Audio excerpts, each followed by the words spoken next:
السلام علیکم۔ بسم اللہ الرحمن الرحیم۔ حضرت علی رضی اللہ تعالیٰ عنہ نے فرمایا، زندگی جب بھی رلائے تو سمجھ لینا گناہ معاف ہو گئے، اور زندگی جب بھی ہنسائے تو سمجھ لینا دعا قبول ہو گئی۔ جب اللہ کسی سے خوش ہوتا ہے تو اس کے لیے نیکی آسان اور گناہ کرنا مشکل کر دیتا ہے۔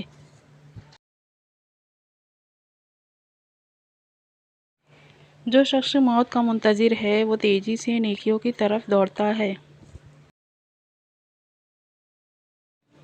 اگر دنیا بہترین جگہ ہوتی تو یہاں کوئی بھی روتے ہوئے پیدا نہیں ہوتا۔ انسان مایوس اور پریشان تب ہوتا ہے جب وہ اپنے اللہ کو راضی کرنے کے بجائے لوگوں کو راضی کرنے میں لگ جاتا ہے۔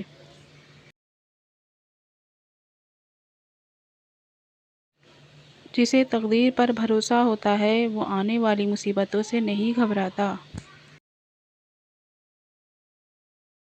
اپنے دن کا آغاز صدقہ دینے سے شروع کرو، اس دن تمہاری کوئی دعا رد نہیں کی جائے گی۔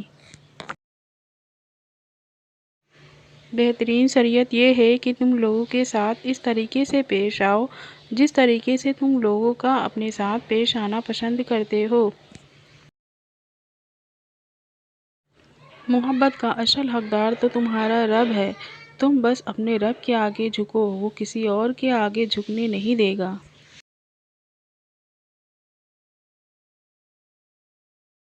مشکل وقت میں ہمیشہ دعا مانگا کرو، کیونکہ جہاں انسان کا حوصلہ ختم ہوتا ہے وہاں سے اللہ پاک کی رحمت شروع ہوتی ہے۔ 6 چیزوں کی شکایت کبھی نہ کرنا۔ نمبر 1، اپنی قسمت کی۔ نمبر 2، اولاد کے سامنے اپنے بڑوں کی۔ نمبر 3، اپنا ذاتی مکان ہوتے ہوئے اس کی تنگی کی۔